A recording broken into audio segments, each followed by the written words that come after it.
Este es el podcast Rojo Amanecer. Empezamos.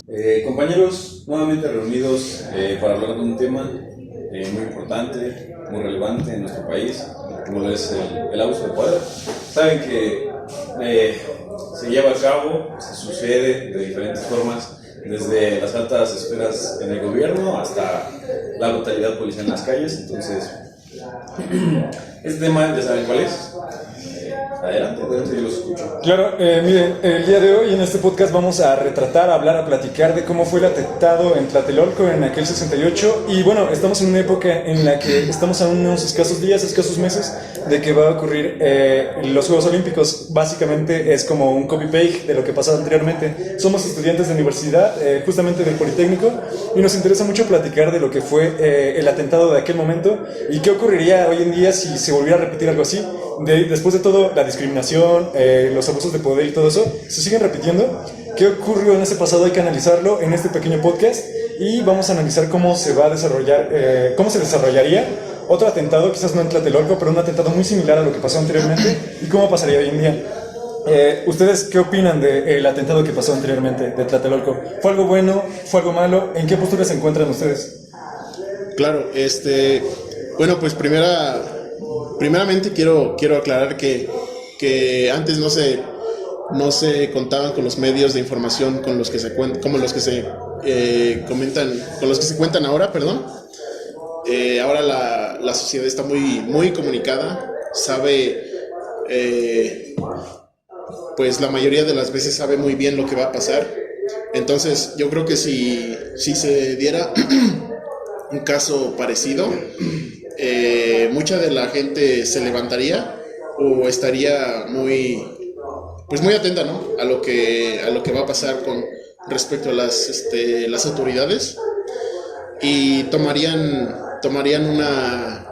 una acción en contra, ¿no? para ver cómo se va a afrontar, ¿no? Obviamente no se puede dejar que la gente sea sacrificada, pero se tienen que tomar medidas. Yo creo que se tienen que tomar medidas, ya que siempre va a haber un medio de información que nos va a decir.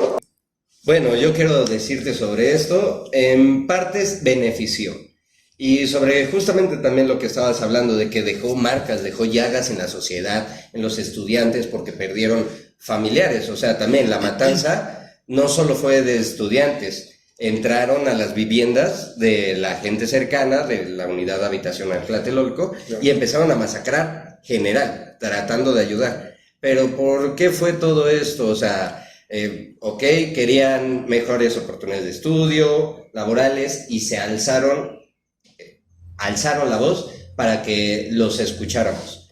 Pero tú dices, mataron a la mano de obra de México. No tanto, la sometieron.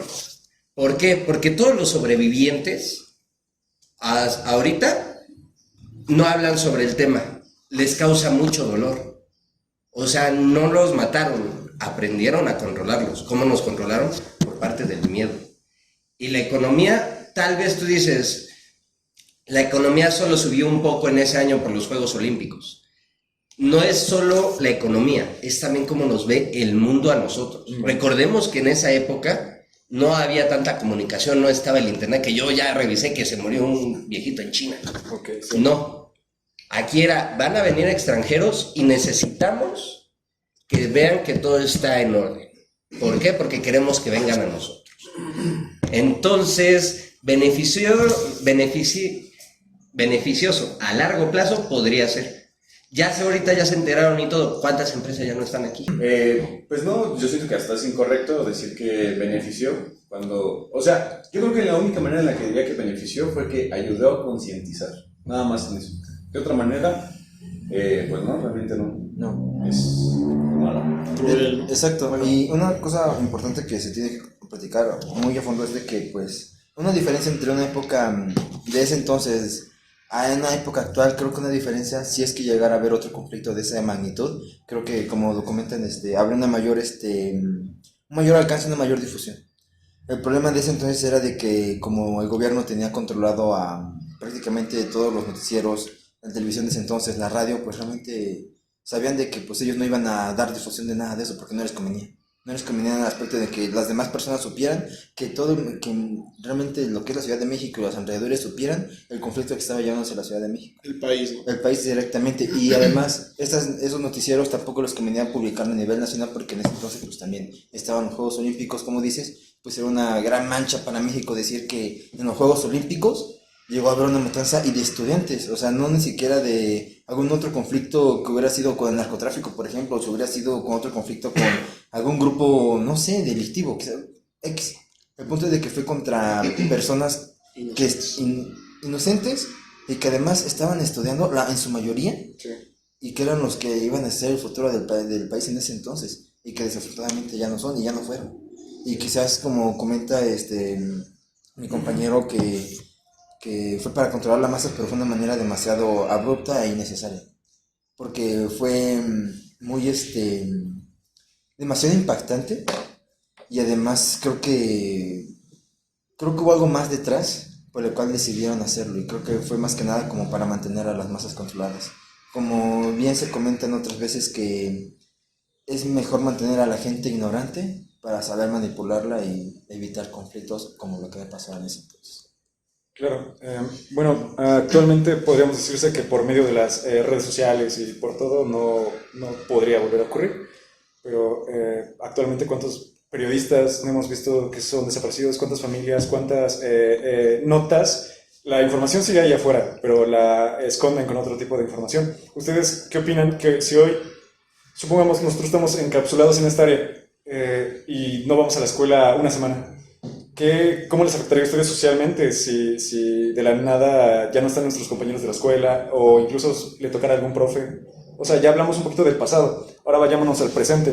¿Qué pasaría si hoy en día nos quitaran al profe que queremos o al maestro o al compañero de tesina o al amigo con el que tenemos planes, proyectos? ¿Cómo les afectaría a ustedes social, económicamente, emocionalmente? ¿Podrían volver a retomar su vida? O no sé, o sea, ¿cuántas veces no hemos escuchado que una persona al perder a algún familiar, algún ser querido, alguna novia, le cuesta retomarse de esa situación? Ahora imagínense perder a una escuela, a un compañero. ¿Cómo creen que abordarían ustedes eso? ¿Cómo creen que abordaría la sociedad hoy en día en México o en cualquier otra parte del mundo? Bueno, yo digo que más que nada, así como lo comentas, pues si nos afectaría psicológicamente y más que nada nos implantarían ese miedo, ¿no? Que no solamente se lo hicieron a nuestros compañeros, sino más que nada también nos lo podrían hacer a nosotros. Sí.